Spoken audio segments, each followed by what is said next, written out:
Hey everybody, welcome to Real Brave Live. This is like episode 57 or something, and we're celebrating Blink-182 Day.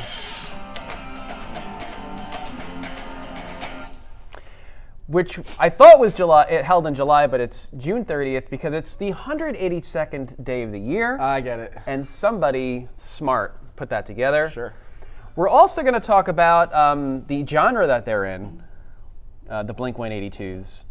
And that genre has a bunch of songs. We're going to talk about the 5 worst punk bands, or 6 of all time, and their songs. According to Business Insider. According to some website. And that's the show. If you didn't know this already, which I'm sure you do because you're a frequenter of the show, every week, Wednesdays, we're here talking about music, 2 guys in a room, 2 musicians in a room talking about music. But more importantly, we're a music school and we teach this stuff to kids adult kids that want to learn. We use something called Practice Pad. Practice Pad is an online portal where you can sign up today, get free access, and really learn truly right now in the comfort of your PJs how to learn to play any instrument really, except bagpipes.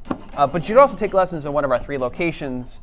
But every week we are here Wednesdays 1 Eastern Standard Time to talk about music here on Kevin. Real Brave Live.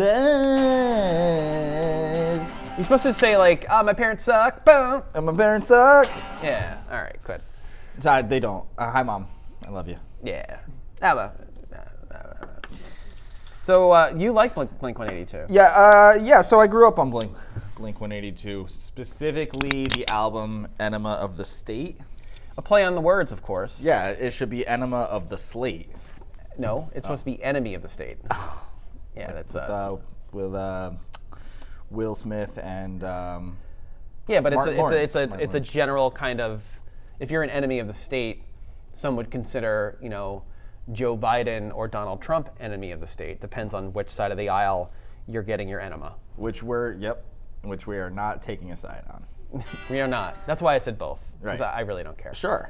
Okay, so that explains the cover art of the nurse with the glove. Okay. Yeah, and they have some doozies, but Blink-182 Day, which I have up here, is celebrated each year on June 30th. Good for them. I mean, I wish I had a day, like a Dan Powers Day, a Real Brave Day. We just had a meeting, just as an aside. This is brilliant, by the way. Yeah. And Kevin is Kevin, you are 100% on the Scorsese of video tutorials. This is true.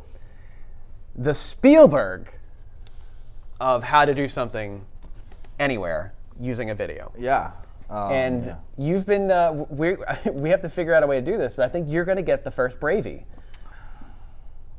I think we're going to have to make that happen. Okay. So a Bravey, which Don just coined, which I think is Don Albert, if you don't know him, he's been on the show before. A Bravey would be the award that we give to we're going to have to do this at our summit. For Best Director? We'll just make up stuff. Okay. Best hair. Yep. I'd be nominated for that. You might be, yeah. Yeah, I mean... Coolest pick guard. You might sweep the Bravies, my friend. That's my goal. That's your goal? Yeah. Start and win an entire award when show. When it's all said and done, on your tombstone, Kevin died tragically. Winner of great Bravies. Ate 17,000 calories in one day, won a Bravey. Anyway, so Blink-182 celebrate each year on June 30th. Do we know who put this together by any chance, Greg? This is Sputnik Music? No. No, but we don't know who put Blink-182 Day together. Blink-182. Like, why do they get a day and I don't? Huh? The band put them together. Oh boy. That's shameless. It's really shameless. It's almost as shameless as having an award show called the Bravies. Yeah. The band was formed in the suburb of San Diego, was known as Blink. And its original members were bassist and vocalist Mark Hoppus, drummer Travis Barker, a fantastic drummer, and guitarist and vocalist Matt Skibba. How do you pronounce that? Skibba. Thank you. The members were greatly... I'm not a fan. Why are you looking at me like that? Okay. The members were greatly influenced by other bands like Descendants, Green Day, and Bad Religion. Okay. Yes. Yeah. The band's music was a blend of pop music melodies and fast-paced punk rock. That's a great way to describe them. Blink they don't really bother me as much as the other ones. Blink, they're like it's ear candy. It's pop punk ear candy. Yeah, pop punk. It's important to talk about like what is punk, and what is punk a reaction to, and how has it been repackaged since like the 70s to today as just not what it was, but keeping some of the characteristics. So like. Punk was a reaction to like disco, right? It was the counterculture. It was look at all your good shiny melodies and production quality, and that's all we need is 3 chords. And that influenced an entire generation of musicians. But I think what happened over the years, and maybe it had something to do with some of the evolution between punk and like new wave and this and that it got repackaged. And it got marketed like very heavily toward, the counterculture, who ended up just becoming the culture. Counterculture, but punk was the counterculture. It was the counterculture. Now you go to Lakeland High School and you see a bunch of Gregs out there. I mean, really. Jeez. And it's all punks. Yeah. Yeah. Long hair. Well, you're supposed to do that that is your job as a teenager, is to be a punk. Yeah, right, Greg? Yeah. Basically. It's in the job description. That's what he put on his resume. So that's why you got the job here. You get mitzvahed, and then you rebel 100% against society. Yeah. Okay. Don't want to go to that bris. So. Yeah. Look. The day is dedicated to celebrating the existence of the band, its members, their music, widespread popularity. The band has also quite a few name changes. Initially, it was being christened as Duct Tape. Did you know that? I like that better. Yeah. Duct Tape. Later adopting the name Blink. However, they had to add 182 as another artist was using the name Blink. Makes sense. But why 182? Were there 181 other artists called Blink? 1 through 181? Though no one really knows why that specific number was chosen. Did you write this, Greg? Or am I quoting somebody else? I wrote some of it. What's that? I wrote it. You wrote it. Very good. This is from nationaltoday.com. I'm reading it word for word off the website, Greg. Albeit some theories say it's because of how many times Al Pacino says a certain curse word in the movie Scarface. Oh, that's kind of interesting. Okay. All right. I can gel with that. I'm into that. I mean, curse words are countercultural. You ever seen Scarface? Yeah. Yeah? Yeah. 20 man. Saddle all of my little friends. Yeah. The Blink-182 emerged as one of the most popular rock bands at the turn of the millennium and influenced the second wave of pop punk into the mainstream. The band's first release was the EP Fly Swatter, followed by the full-length Buddha, Cheshire Cat, and Cheshire. I never say that right. Cheshire. Cheshire. Worcestershire. Which were released in the early 1990s. Blink tasted success following the footsteps of the renowned band Green Day, popularity of pop punk in the late 90s, 100%. And their album Enema of the State appeared exclusively on MCA and was released in 1999 to gigantic, not even huge. It was like the biggest thing on the planet. So imagine 9-year-old, 10-year-old Kevin, who is just looked like this, minus the beard, or it wasn't as full and luscious. Getting Enema of the State, not understanding the wordplay, bringing it home to mom and dad and saying like, hey, look at this album. And they're like, what is that? And, it's pop punk. And then all of a sudden I want to skate. Like I want to be, Yeah? I put my foot in the ring. You put your foot on the skateboard. Yeah, hat in the ring. And I tried to be a skateboarder for all of like 2 or 3 weeks. How'd that go? Bad. Real bad. Really, really poorly. I didn't break anything, but I was just very easily discouraged by it. I was not coordinated. I'm still not coordinated. I was never good at sports. You squat's pretty well. Extreme or otherwise. I squat, but that's not like, it's not competitive. Well, I mean, as far as a Bravey is concerned, you are up for Squatter of the Year. Squatter of the year. That's what happens when my lease is up in my apartment. Yeah, and you don't have to close on your mortgage. Yeah, exactly. Kevin could be homeless. Speaking of homelessness, Tom DeLonge, is that his name? Tom DeLonge.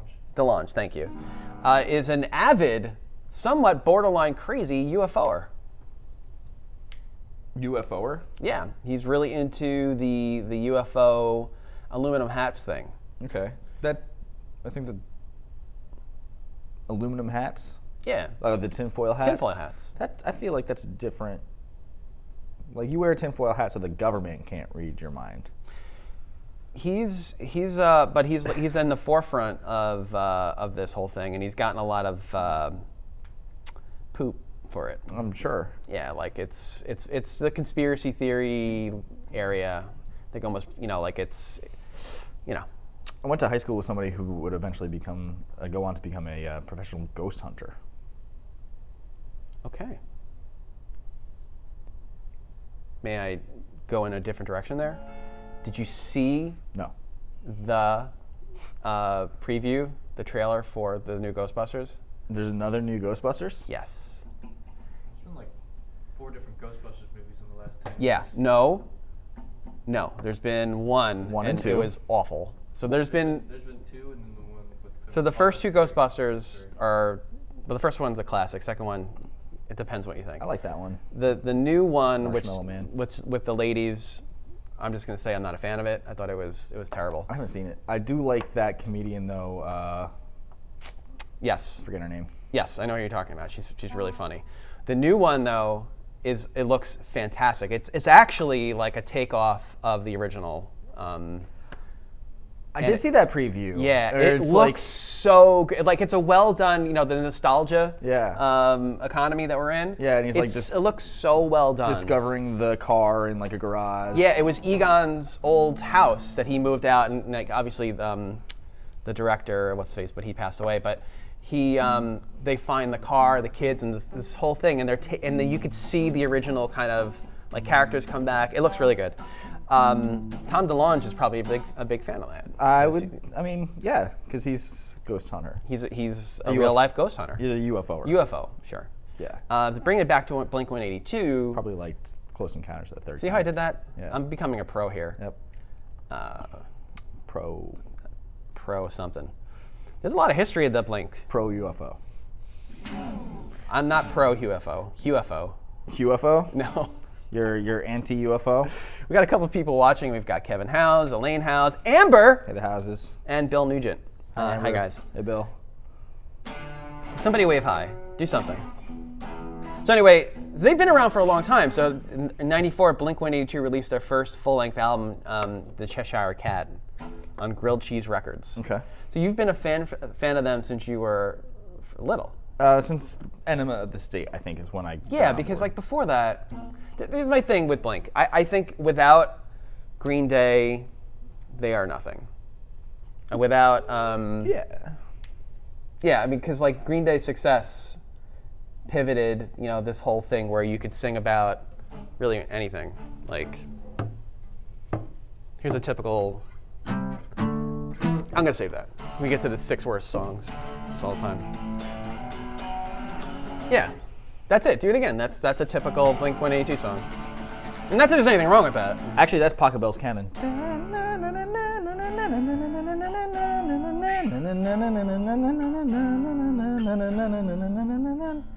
And then they go straight to the. There's a dude that does that on guitar. I'm sure there is. There's plenty of dudes. Also, and dudettes. The new what's his face song, Memories What? from Maroon 5. That guy, Oh yeah, Adam Levine. Adam Levine, Mike Levine. Mike Levine, or whoever. Oh, not Mike Levine. It's not Mike Levine. Mike, if you're watching, please write more. Yeah, Mike Maroon Levine 5. is the lead singer of the Queen's House Band. the Queen's House Band. Very As it good. turns out, yeah. And they might have done some Maroon 5. Maroon 5, Blink 182. Yeah. Whatever. They did a Green Day tune, Boulevard of Broken Dreams. They redid? No, the Queen's House Band. Oh, Yeah.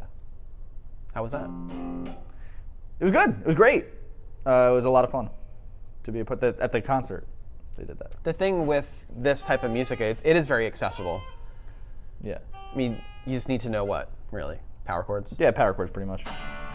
And then What's a power chord? A power chord is technically it's a 5 chord. What's that? 5 chord is you take a note. Yeah. In this case, D. You go up the D major scale 5 notes. 1, 2, 3, 4, 5, and that other note, A in this case, is that root's 5th. And Those 2 notes, just 2 notes. You can, if optionally, you can add the D up at the top too. So now you got, and that's it. I mean, that's punk music in a nutshell. Distorted guitar, ripped jeans. Yep. Disdain for your parents. Yep. Bruises on your knees from skateboarding. Yeah.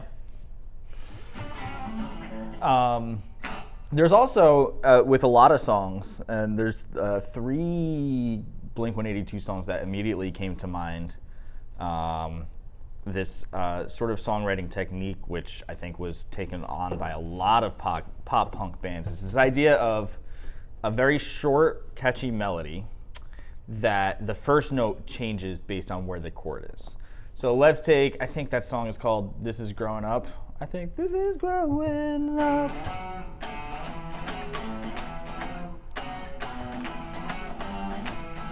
Where the melody is, these 2 notes stay the same. This note, the first note follows the root. So in this case, D, melody, A, melody, B minor, melody, G, and then the last one goes the other way.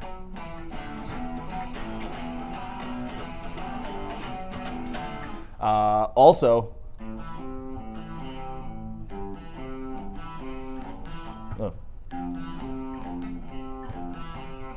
however that goes. Yeah. Adam's song. And also, What's My Age Again? How's that go? What's my age again? It's like, I just guessed. I gotta look up the tabs, but I'm sure that is the exact same thing. It's a riff. It's just a different way of doing a riff. It's like bass in the lower part of the guitar.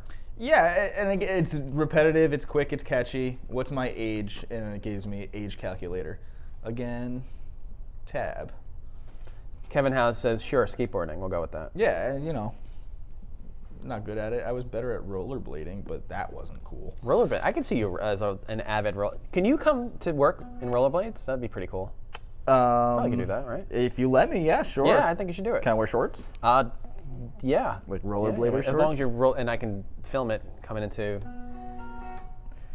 There it is. Okay. There it is. And this is just the root. B, F sharp, C sharp, D sharp. And the melody is. You're probably wondering why Kevin makes that so easy. I mean, it's an easy riff. It's pretty simple. So like for all you that don't play, it's really like not that hard. It's just understanding a couple of places on the guitar and moving and. You can keep these 2 fingers exactly where they are at the 11th fret and just move your pointer finger around from 9 on the D to 9 on the A to 9 on the E. Middle finger reach up to the 11th on the E. And sometimes these guys are well-accomplished guitarists, and actually Travis Barker is a great drummer. Yeah. Oh, yeah. He's a really fantastic. He's one of drummer. like he's world-renowned. That's probably in pop punk, like the most musicianship can be found probably in the drummer. Yeah. Think about that fill coming out of this one. Okay, the most musicianship. Yeah, because like everything else that's going on in the background is pretty rudimentary. Yeah, stuff. yeah. By the way, I am not a fan. Just want to put that out there. Of what? Of this. Oh, of any of this? Yeah, I just want to put that out there. Oh man. Sorry. Oh. I ulterior motive. Like here. I grew up on this. I'm not saying I'm not judging you You for telling that. me I'm I'm a just saying I'm bad not a person fan. for liking Blink-182? Huh? Just not a fan. Oh, that's in drop D.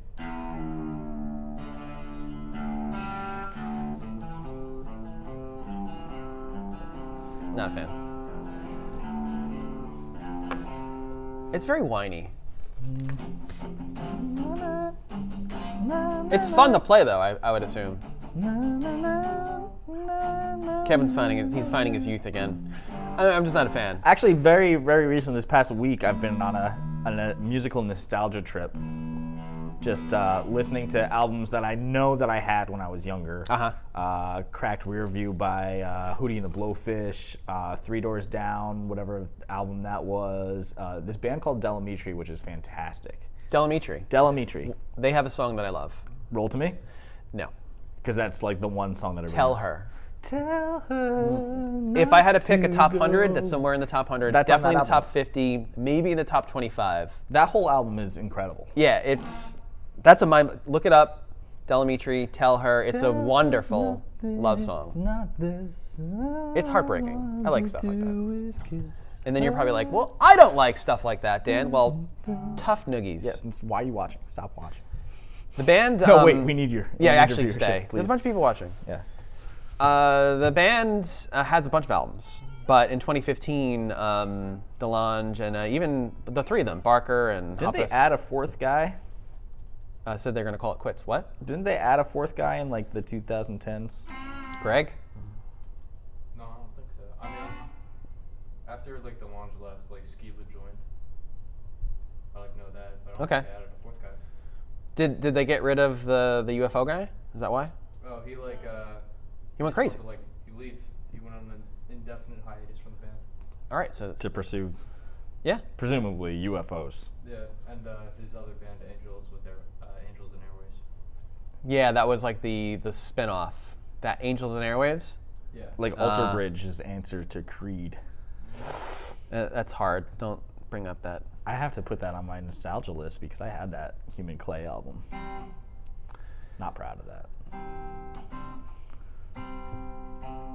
Well, I'm trying to read the notes here. So, DeLonge left? Yeah, DeLonge left. Okay. In an interview with Rolling Stone, Isn't Barker it and DeLone? Isn't it called DeLone? Tom DeLone? it's got a G in it. Yeah. The G is silent. Yeah, is I it hate GN? G-E, N-G-E. If anybody knows how to pronounce that, let us know. Cologne is spelled that way, I think, right? Cologne? Yeah. Yeah. And GE. I don't know. I don't care. Fans were left confused when DeLone Yeah, that's himself denied his departure in an interview with Rolling Stone, Barker, and Hoppus. Hoppus? Yeah, Mark Hoppus. Thank you. Hoppus, yeah. Hoppus. Explained what really happened between them and DeLone. DeLounge. You guys are screwing with me. Saying that the musician had been complicated to work with, and basically his attitude towards new music was passive, while Barker asserted, why even Blink got back together? So they pretty much broke up, right? Yeah. So there's no more Blink? No more Blink. No more blinking. Okay. Salient solution. So they have a day. I don't have a day. So let's talk about the 6 worst pop punk bands according to Sputnik Music. Sputnik Music, famous in Russia. I guess. Maybe. Is it? It's not. It's .com, not .ru. Okay. Sputnik Music. 6 worst pop punk bands of all time. Personally, I'm not a fan of the genre. I do like Green Day.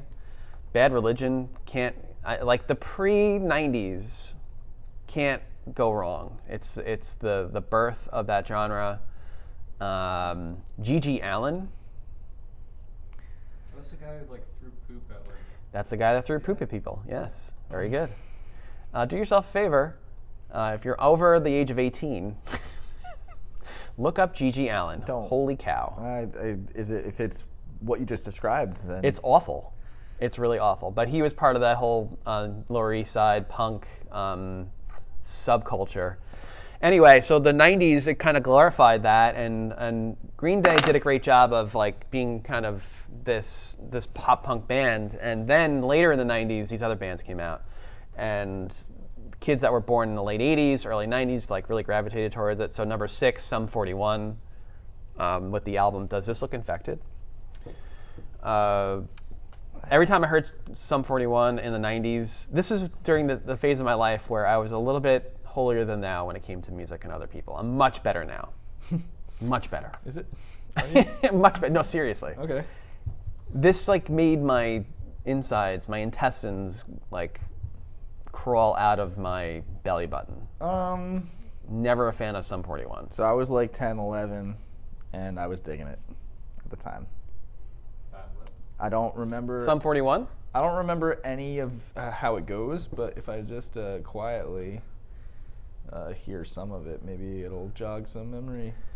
Be careful. Zuckerberg is watching. Dun dun dun dun. Yeah, this came off the heels of like Limp Bizkit. This was like a little bit more marketable than Limp Bizkit. Yeah. Goldfinger. Yeah, I like Goldfinger. Yeah. Superman. So that's another on the Nostalgia album is the Tony Hawk's Pro Skater 2 soundtrack. Yeah. I don't know. Number 5, Saves the Day. Yeah, I was never into them. Yeah. I don't even remember them. My sister was into them. Yeah? And I was like, oh, that must be lame. Your sister's lame. Well, no. Turns out she was like way cooler than me. It still is. Jess, if you're watching, you're not. Sorry, because Jess. You're too cool. You don't know who I am. And you probably don't like me now. No. Sorry. Yeah, well, if it's the same thing, what does it sound like? Is it the same stuff? Like, ba-na-na-na-na-na-na-na-na, everybody's gotta go to hell. Something like that. Da-na-na-na, my parents suck. Da-da-na-na-do. Saves the Day. Here's At Your Funeral by Saves the Day. Accurate Funeral? At Your Funeral. At Your Funeral. Do.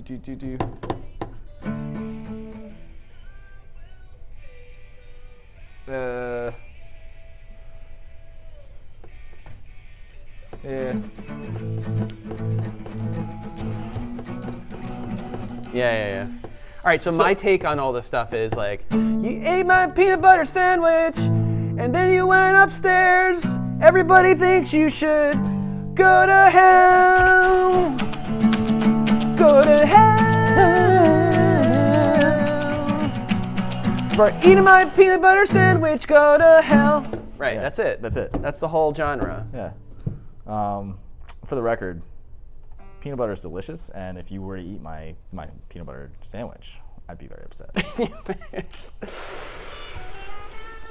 And then Kevin would be really upset with you.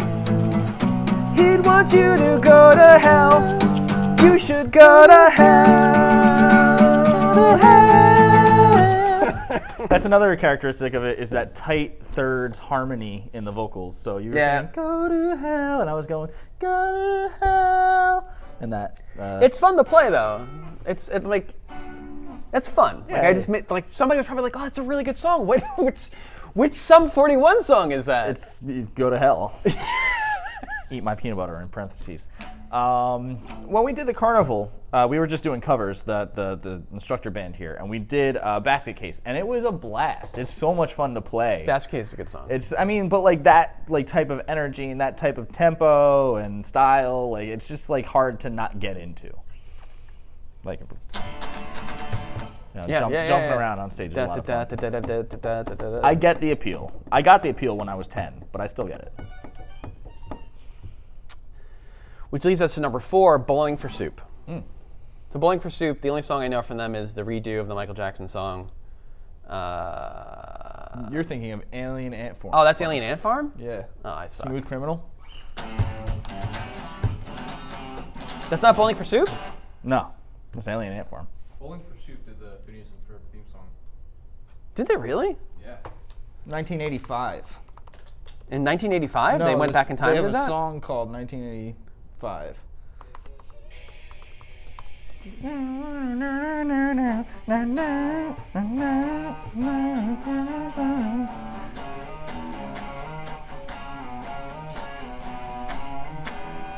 We're about to get tagged.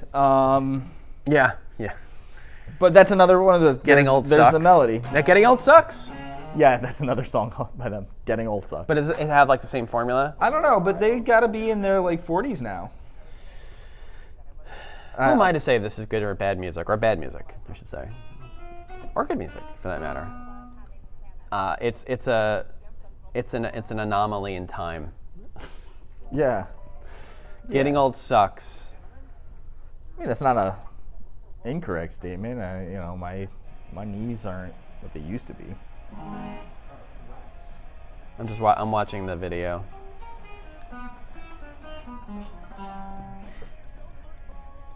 It sounds exactly the same as the other ones. And it's got the same, I think it's kind of like the Rush thing, and like as soon as I hear the vocals, I just immediately go, Yeah. just turn off. I mean, it's the same vocals over and over again. You wanna, you gonna, yeah. That's the style. It's just yeah. So very- there's it's- no like change. no. It's made that way, like on purpose. You don't want people to be distracted while they're shredding gnarly half pipes. You want things to just be very consistent, so they can focus on them sick ollies and nose grinds. Kevin House says, my sister is into Andy Gibb, so cut your sister some slack. I don't know who that is. Andy Gibb was in the Bee Gees. Oh, okay. Bee Gees are good.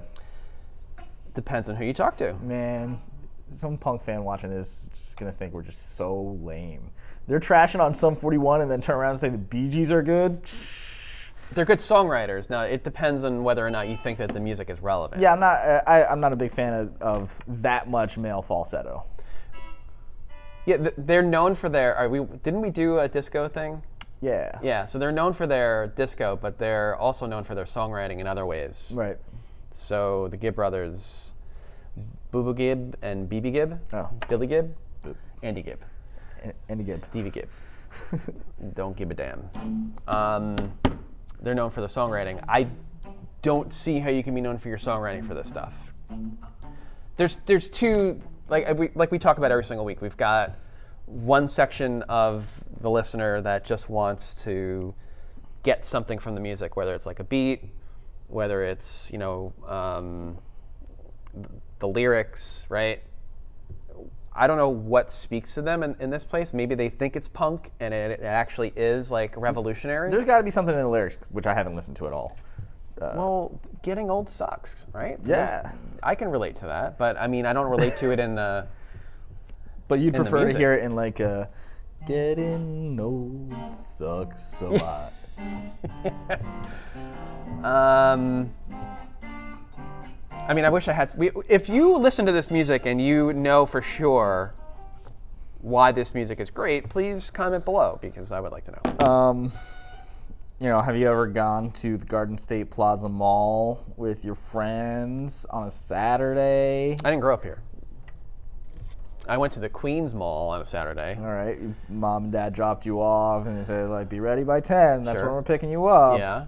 And, like, you get to, like, hang out with your friends, go to the Jamba Juice, go to Hot Topic, Maybe. go to that Spencer's. No, Yeah? No, stay away from the Hot Topic. What's the orange drink? Orange Julius. Yeah.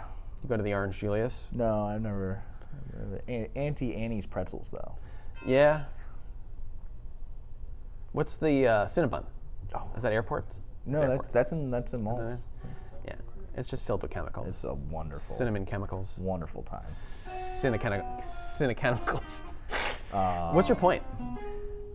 That's like the scene, and in fact, it's what the scene developed into being known as is just the scene.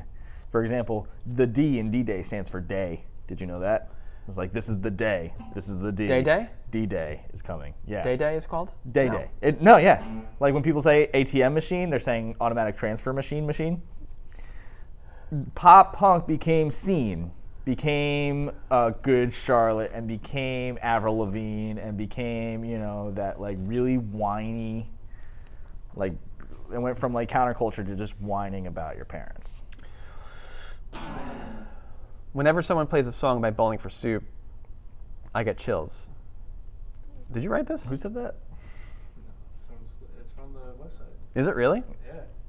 Guys are really critical. Was it Wikipedia? That is. I you need can to edit? wait a second. I have to read this now because now we've got a fan. This is from Sputnik something or other.com. Not the kind of chills you'd want to get. More like the chills when you get some. So like cringe. That's right. I forgot. It's the worst songs. It's a cringe. More like the chills you get when someone pours ice water down the back of your shirt. Their inescapable presence in the mid-2000s came to a head with 2004's Hangover You Don't Deserve, an album so one note that its catalog of 18 songs couldn't even get the band a second hit. I assume everyone snapped out of their delirium and realized that the music had more to offer than this. So thankfully, the band's reign over the top 40 ended mercifully around the mid-2006. And while a part of me wants to leave this album in the tar pits, like everyone else has, I wish to return to this album one last time before it slips back into the deep recess of my lizard brain. Wow. That is harsh. That's a scalding review. Bowling for Soup sucks, according to this guy. Not only getting old, but so does Bowling for Soup. Yeah. That sucks. Sorry, man. Number 3, Good Charlotte. Good Charlotte. I'm Yeah. gonna start doing that for each. Yeah, you should. Good Charlotte, I liked. I actually really liked. I had one album by them I know of at least. Something to the effect of, what was it called? Not the one that's listed here as one of the worst, but The Lifestyles of the Rich and the Famous. Lifestyle.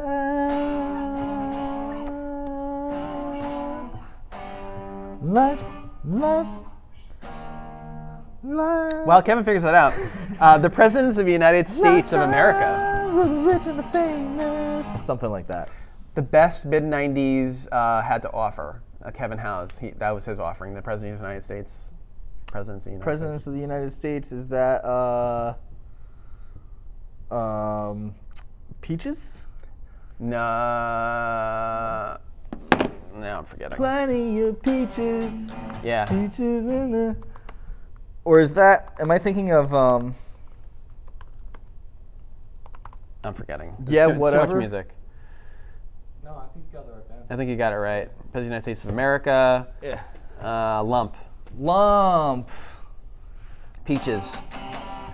Here's an anti-culture band that defied the norm, and they talked about strange things and Yeah. did weird things. Yeah. And they're called the Presidents of the United States of America. Yeah, I love that.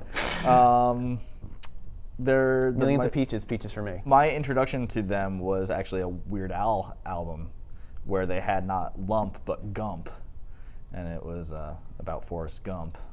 Set to the music of Love is Love, Love, na na na. Yeah.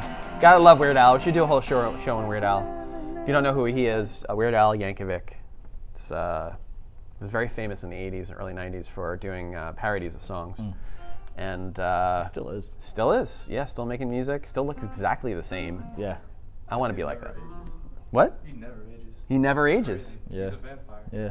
He might be. You heard it here first, here in Real Brave Live. Weird Al Yankovic is a vampire. Back to the list. Good Charlotte. So this person on this website, Sputnik Music, is reviewing this. If you're like me, you also jumped into the F Good Charlotte bandwagon once their 2002 album, The Young and the Hopeless, was released. The incredibly overproduced punk-influenced sound and boyish punk image drew in many preteen fans. Their songs and videos annoyingly flooded the pop stations of your local radio station and MTV, but secretly I was looking forward to it and found some joy in it until the huge backlash happened in the punk world. Yeah, because they were just the same as everybody else, pretty much. We got to move on here because we have a meeting at 2. Oh yeah. Fall Out Boy. Fall Out Boy. They're in this this pop punk Fall world. Out I thought they Boy. were more in that. Yeah, I got a lot of students who really like Fall Out Boy. Unless I'm thinking of a different band. No, you're right. Yeah. They've got one song that I can't. I don't. It's I almost like, but I don't want to admit it. Did they write the song Immortals? Whoa, whoa, whoa, Immortals. If so, that was performed at the Manhattan concert. Really. Hush now. Sugar We're Going Down is their most famous song, 2009. I've taught that on ukulele. Yeah, Sugar. It's it's a very well-produced song, and it's ear candy, and it's you can't get it out of your head, and it's it makes you want to like it, and then you realize why am I liking this? You've heard it before.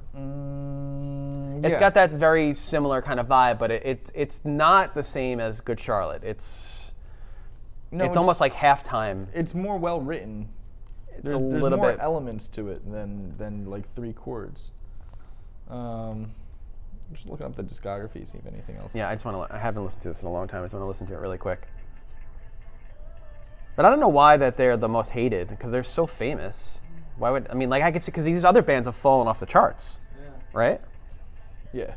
I mean, honestly, I think this guy's just harsh, you know? I'm listening to this right now. It's one of me. They have a version of Beat It featuring John Mayer. Okay. They got that halftime thing.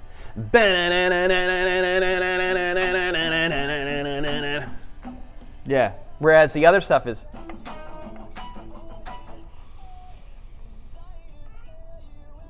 Oh yeah, that guy can sing really well. He's got like the Good Charlotte vibe, but it's a little bit, I have to admit, it's a little bit more musical. Oh, you know what band I get them confused with, which I might be confusing right now? My Chemical Romance. My Chemical Romance. I think they're the darlings of alternative, though. Yeah. They're more darling. They're like in that people like look up to them, right, kind of thing. Fall Out Boy, I'm surprised they're on this list though, because I mean I'm personally not a fan. I've taught this song 100 times. Sugar We're Going Down, and it's not terrible. It's actually got some interesting parts to it. I don't want to go through it, but they did write Immortals, which was performed 2 weeks ago at the Manhattan concert. The Manhattan concert, yes. yeah. Yes. And did Trevor sing that? Trevor and Josh. Yeah. I think Josh took lead on that. We've been doing shows again, folks. Kevin's excited. Yes. Did a good job, my friend. Thanks. It was must a admit. big team effort.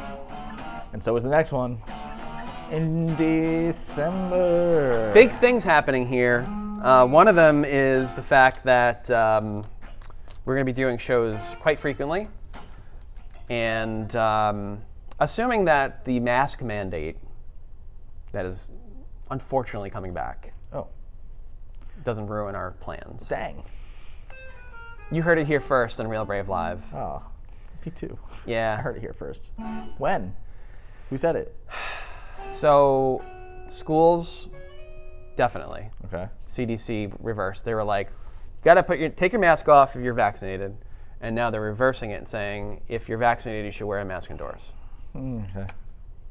So I don't know what that means for us. Obviously, we're not masked right now. Kevin's 10 feet away from us. Greg is about 6 feet away from me. Give or take. We still take precautions, but there's nothing worse than coming to a place when you think is safe, and then you're all of a sudden when everybody's wearing surgical masks. It's so hard not to get really aggressively political about what I'm Yeah, and I'm saying not right being now. political. I'm just saying like it's hard for business to exist. Yes. So please stay safe, use your judgment, and we'll all get through this. But we are planning to do major shows, assuming that we can get through this fall and winter. This is our big comeback. It's supposed to be October. Yeah. We're all planning for it. We'll get there.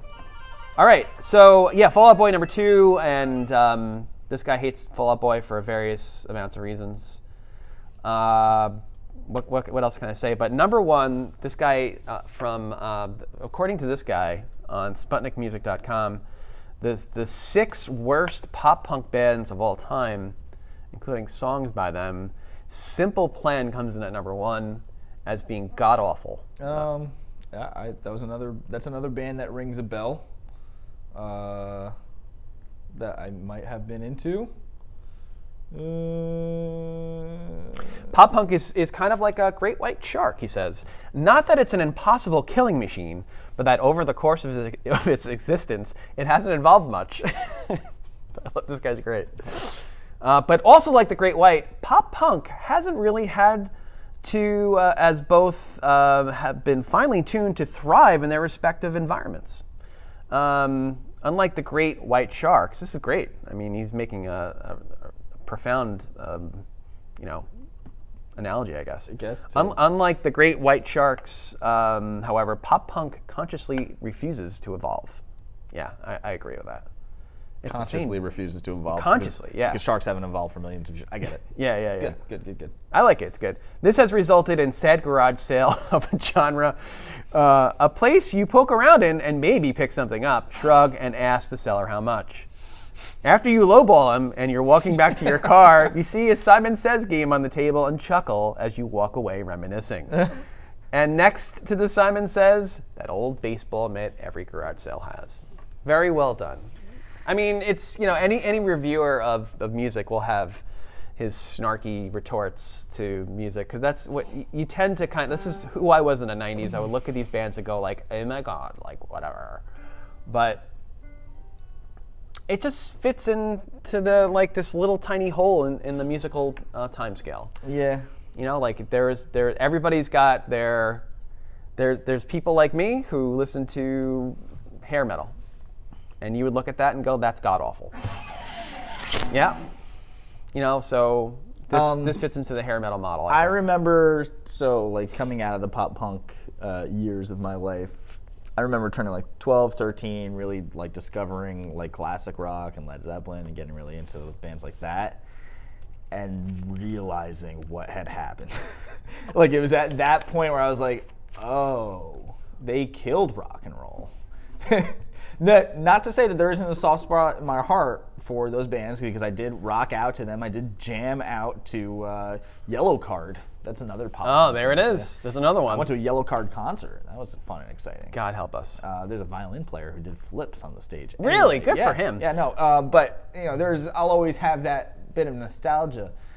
But after I found more music, I was like, oh wait, let's put this over here and here's the good stuff. Yeah.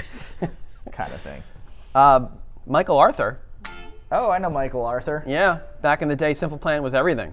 The lyrics were kind of cheesy, but if you were an angst teen, you could relate. Oh, you couldn't put that in there, Facebook?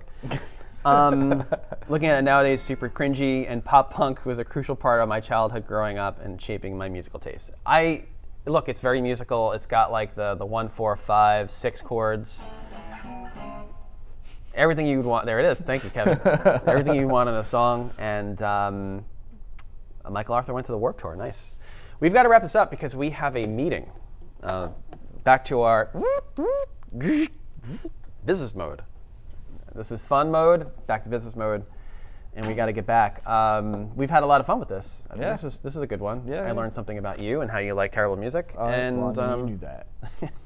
Speaking of which, Yeah. guess who is kicking off their summer tour tonight? It can only be 60,000 bands because everybody's touring. Yeah, probably, but also Fish. The Fish from Vermont. Which also means, guess what? What? Today's the 28th, 17 days. 17 days until I'm going to a Fish concert, Kevin, on my dad's birthday. Yes. If you want to switch it to the 14th, I can't do the Saturday. Then the 15th it is. It's probably the 15th. We can bring your dad and maybe find an extra ticket in the lot. I don't want to go anywhere with that man. Oh. Fair. Who? Well, he's into astral projection and stuff, right? He is. He might run into some people there that are on the same wavelength. No, he's at the stage of his life where you can't take him anywhere. Yeah, I know what you're talking about. We went to a baseball game, my son's baseball game, and he parked next to a field. Yeah. And we're walking past him, like, Dad, the field's on the other side. And he goes, why don't they play right here? There's a field right here. And I was like, Dad, no, they're not going to move the whole damn field so you can sit and watch the game here. He's like, oh, for crying out loud. All right, fine. Parents, yeah. Gotta love them. Yep. Can't do anything about them. So that sums up today. Greg, good job again today. We'll pet you later. And Good, Greg. Good intern. yeah, good, Greg. Next week we'll have some more stuff to show. Kevin wants us to put this together instead of the night before, the week before. So maybe I'll get on that tonight. Yeah, I did say that last week. You did, and I didn't do that. So thank you for everybody for commenting. And Elaine House says she wants one of those cool Real Brave water bottles. If you want a Real Brave water bottle, please sign up at practice-pad.com today to get some lessons. And yeah, we've got a gift bag for you that you can come and pick up, or we can mail it to you, or you can just come by and give us a high five. Practice Pad is our online resource for getting lessons. You can also come into one of our 3 locations here on the East Coast. That's all I got for today here on Real Brave Live. Oh wait. To brave life. Perfect.